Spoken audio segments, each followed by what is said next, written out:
നമസ്കാരം. സുനി സ്വാമി നല്ല നല്ല പേരുണ്ട്. ഈ ചില ഗുണ്ടുകൾക്കൊക്കെ പേരിടുന്ന പോലെ എന്തോ പേര് കിളി എന്ന് പറയുന്ന പോലെ സുനിസ്വാമി. ഇപ്പോൾ സുനിസ്വാമിയാണ് നമ്മുടെ സംസാര വിഷയം. ഹൈക്കോടതി പറഞ്ഞു സുനിസ്വാമി ദൈവത്തെയോ ഇനി മേലാൽ സന്നിധാനത്തിൻ്റെ 7 അയലത്ത് കണ്ടുപോകരുത് എന്ന് സുനിസ്വാമിയോട് നിർദ്ദേശം കൊടുത്തു. ഇനി ആരാ ഈ സുനിസ്വാമി? അത് വേറൊന്നുമല്ല, ഈ സുനിസ്വാമി എന്ന് പറയുന്ന സുനിൽ കുമാർ പാലക്കാട് ചെർപ്പുളശ്ശേരി സ്വദേശിയാണ് ഇദ്ദേഹത്തിനൊരു പ്രിവിലേജ് ഉണ്ട്. ആ പ്രിവിലേജ് എന്താണെന്ന് വെച്ച് കഴിഞ്ഞാൽ ശബരിമല സന്നിധാനത്തിന് 10 വർഷമായിട്ട് സ്ഥിരതാമസമാക്കിയിരിക്കുന്ന ഒരാളാണ്. നമുക്കറിയാം, ഇവിടെ ദേവസ്വം ബോർഡ് ഇടപെട്ടുകൊണ്ട് അവിടെ മാലയിട്ട് ഇരുമുടിക്കെട്ടുമായി എത്തുന്ന അയ്യപ്പ ഭക്തന്മാരുടെ എണ്ണത്തിൽ പോലും നിയന്ത്രണം കൊണ്ടുവന്നു. അത്രയും പേരൊന്നും കയറേണ്ട കാര്യം, അവിടെ നിയന്ത്രിക്കാൻ പറ്റാത്ത ഒരു അവസ്ഥയിലേക്ക് തിരക്ക് പോകുന്നു എന്നുള്ളത് കൊണ്ട് അങ്ങനെ ഒരു തീരുമാനത്തിലേക്ക് ദേവസ്വം ബോർഡ് എത്തി. അവിടെ എത്തുന്നവർക്ക് താമസിക്കാൻ വേണ്ടി 5 ദിവസം സൗജന്യമായും ബാക്കി 10 ദിവസം വാടകയ്ക്കും താമസിക്കാൻ കൊടുക്കുന്ന തരത്തിലുള്ള ഒരു സെറ്റപ്പാണ് അവിടുത്തെ ഒരു പിൽഗ്രിം സെൻറ്റർ.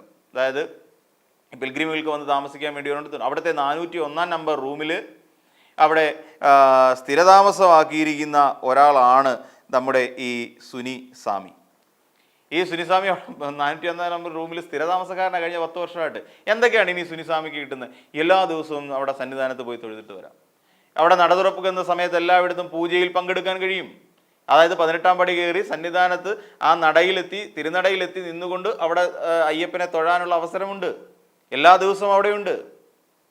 ഇനി അതുകൊണ്ട് തന്നെയാണ് പറഞ്ഞത് അവിടെ സ്ഥിരം നമ്മൾ ആലോചിക്കുക, ശബരിമലയിലേക്ക് നമ്മൾ പോകാൻ വേണ്ടിയിട്ട് വെർച്വൽ ക്യൂ ബുക്കിംഗ് ഉണ്ട്, അതിനൊരു പ്ലാറ്റ്ഫോം ഒരുക്കിയിട്ടുണ്ട്.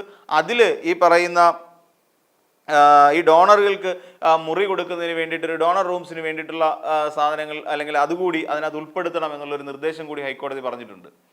അതോടൊപ്പം തന്നെ എത്രയും പെട്ടെന്ന് ഈ സുനിസ്വാമിയെ അവിടെ നിന്ന് പിടിച്ച് പുറത്താക്കണം. അവിടെ പുള്ളിയെ നിർത്താൻ പാടില്ല. ഇനി ആരാണ് എന്താണ് സുനിസ്വാമിയുടെ നേരെ ഈ പറയുന്ന ദേവസ്വം ബോർഡ് അധികാരികൾക്കുള്ള ഒരു ഇൻട്രസ്റ്റ്? അവിടെ ചിലർ പറഞ്ഞു കേൾക്കുന്നത് ഇങ്ങനെയൊക്കെയാണ്. അതായത് ഈ സുനിസ്വാമി 10 വർഷമായിട്ട് താമസിക്കുന്നു. ഇപ്പം ഈ പറയുന്ന പലരും ഈ ശബരിമലയിലേക്ക് മാധ്യമപ്രവർത്തകർ ഒഴികെ പോലീസുകാർ ഒഴികെ ബാക്കി എല്ലാവരും ശബരിമല ഡ്യൂട്ടി എടുക്കാൻ താല്പര്യപ്പെടുന്ന ആൾക്കാരാണ്. കാര്യം മാധ്യമപ്രവർത്തകർക്കും അത്രയും ദിവസം ശബരിമലയിൽ മണ്ഡലകാലം മുഴുവൻ പോയി നിൽക്കണം. അവിടെ പിന്നെ പോലീസുകാർക്കും അത്രയും ബുദ്ധിമുട്ടുണ്ട്. അപ്പോൾ അതുകൊണ്ട് തന്നെ പലരും അങ്ങനെ, പിന്നെ ഈ ഭക്തിയുള്ളവർ മാത്രമാണ് ഒരു അത്തരത്തിൽ എതിർപ്പൊന്നും പ്രകടിപ്പിക്കാതെ അവിടേക്ക് പോകുന്നതെന്ന് തോന്നുന്നു. ഇവിടെ സംഭവിക്കുമ്പോൾ ഒരു അയ്യപ്പ ഭക്തൻ മാലയിട്ട് കഠിന വ്രതമെടുത്ത് അവിടെ പോയി ഇരുമുടിക്കെട്ടുമായി വേണം അയ്യപ്പനെ കാണാൻ പോകാൻ. അതങ്ങനെയാണ് അതിൻ്റെ ഒരു രീതിശാസ്ത്രം എന്ന് പറഞ്ഞാൽ അതാണ്. ഇതിനെല്ലാം വെല്ലുവിളിച്ചുകൊണ്ട് ആണ് ഇപ്പോൾ ഈ സുനിൽകുമാർ എന്നുള്ള പേരാണ് അദ്ദേഹത്തിൻ്റെത്. ഈ സുനിസ്വാമി 10 വർഷമായിട്ട് അവിടെ താമസിക്കുന്നത്. ഇനി എന്തൊക്കെയാണ് അവിടെ നാട്ടുകാർ പറയുന്ന കാര്യം എന്ന് വെച്ച് കഴിഞ്ഞാൽ, അവിടെ ഇപ്പോൾ രാവിലെ ഈ നട തുറക്കുന്ന സമയങ്ങളിലൊക്കെ പൂജയുടെ ആവശ്യങ്ങളുണ്ട്. ഈ പൂജാദ്രവ്യങ്ങൾ, പൂക്കൾ, അതുപോലുള്ള കാര്യങ്ങളൊക്കെ അവിടെ ആവശ്യം വരും. അതിൻ്റെ ഒരു ദിവസത്തെ അത്തരം പൂജകൾക്കെന്ന് പറഞ്ഞാൽ ഏകദേശം 2 ലക്ഷം രൂപയോളം ചിലവ് വരുമെന്നാണ് അവിടുത്തെ കണക്കുകൂട്ടൽ. അപ്പോൾ ഈ സാധനങ്ങളെല്ലാം ഈ സുനിസ്വാമി കൊടുക്കും. ഈ സുനിസ്വാമി ആദ്യമേ പറയട്ടെ, അവിവാഹിതനാണ്. പിന്നെ പ്രത്യേകിച്ച് സന്യാസ ദീക്ഷ സ്വീകരിച്ചിട്ടില്ല. സന്യാസി അവിവാഹിതനാണെന്ന് മാത്രമേ ഉള്ളൂ.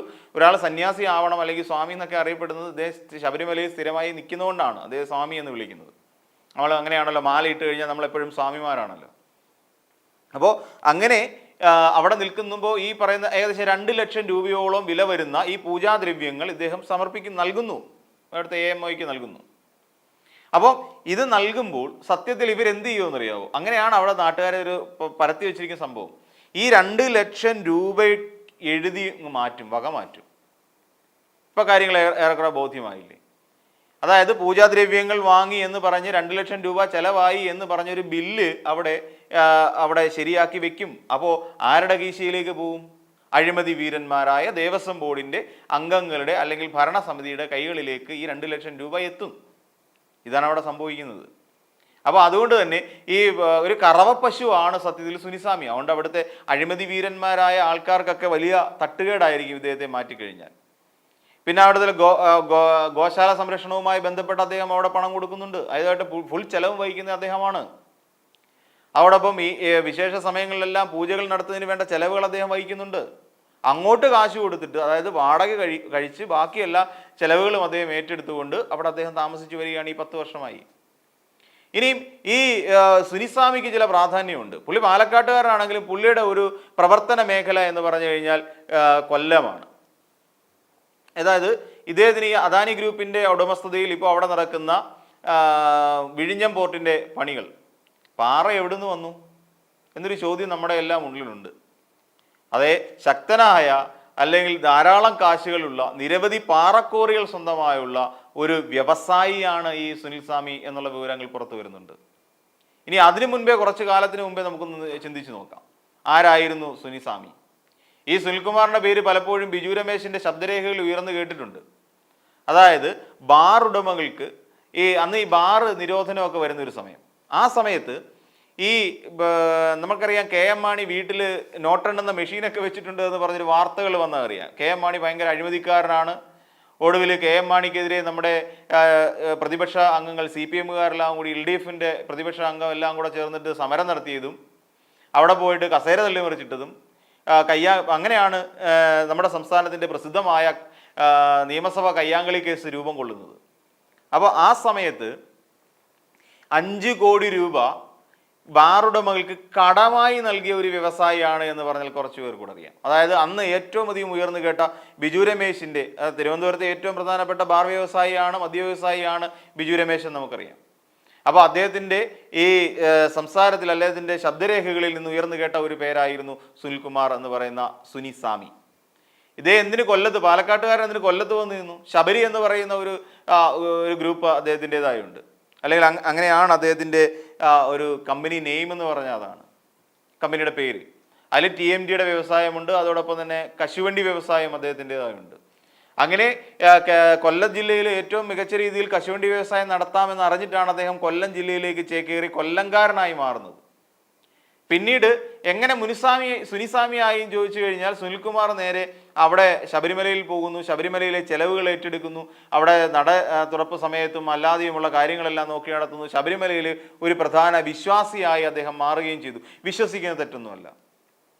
അപ്പോൾ ഇങ്ങനെ ഒരാൾ താമസിക്കുന്ന വിവരം അന്വേഷണം നടത്തിയ സ്പെഷ്യൽ കമ്മീഷൻ അന്വേഷണം നടത്തി കോടതിയിൽ സമർപ്പിക്കുകയും അതിന് സ്വമേധയാ ഹർജി സ്വീകരിച്ചുകൊണ്ട് ആണിപ്പോൾ ഹൈക്കോടതി ഇങ്ങനെ ഒരു ഉത്തരവിട്ടിരിക്കുന്നത്. ഇനി അവിടെ ഇദ്ദേഹത്തെ പൊറുപ്പിക്കാൻ പാടില്ല. അതോടൊപ്പം നമ്മൾ ഈ വെർച്വൽ ക്യൂവിന് വേണ്ടിയിട്ടുള്ള പ്ലാറ്റ്ഫോമിൽ ഈ റൂം ബുക്ക് ചെയ്യുന്നതുമായി ബന്ധപ്പെട്ട രേഖകൾ കൂടി അതിനകത്ത് നൽകണം തുടങ്ങിയ എല്ലാ വിശദ വിവരങ്ങളോടും കൂടി അവിടെ അവതരിപ്പിച്ചിരിക്കുകയാണ്. പക്ഷേ നമ്മൾ ആലോചിച്ച് നോക്കുക, സുനിസ്വാമിക്ക് ഇത്രയും പിടിപാടുകളുള്ള സുനിസ്വാമിക്ക്, കോടിപതിയായ സുനിസ്വാമിക്ക് എങ്ങനെ ഇതിൽ നിന്ന് രക്ഷപ്പെടാമെന്നതിനെക്കുറിച്ചും അറിയാം. അതായത് ഈ കോടതി വിധി ഏത് രീതിയിൽ ഇവിടെ നടപ്പിലാക്കുമെന്നുള്ള ഒരു ആശയക്കുഴപ്പത്തിൽ തന്നെയാണ് നമ്മുടെ ദേവസ്വം ബോർഡ് എന്ന് നമുക്ക് ഒറ്റ അടിക്ക് പറഞ്ഞു പോകേണ്ടി വരും. അപ്പോൾ ഈ കോടതി വിധി എങ്ങനെ സുനിസ്വാമിക്ക് മറികടക്കാൻ കഴിയുമെന്നതിനെക്കുറിച്ച് സുനിസ്വാമി ഇപ്പം തന്നെ ആലോചന തുടങ്ങിയിട്ടുണ്ടാവും. സുനിസ്വാമി മിക്കവാറും ഈ മണ്ഡലകാലം കൂടി അവിടെ കഴിച്ചുകൂട്ടും. ഇനിയും എത്രയോ മണ്ഡലകാലങ്ങൾ സുനിസ്വാമി സന്നിധാനത്ത് തന്നെ കഴിഞ്ഞുകൂടും എന്നുള്ളത് നമുക്ക് വഴിയേ തന്നെ കണ്ടറിയേണ്ട ഒരു കാര്യമാണ്.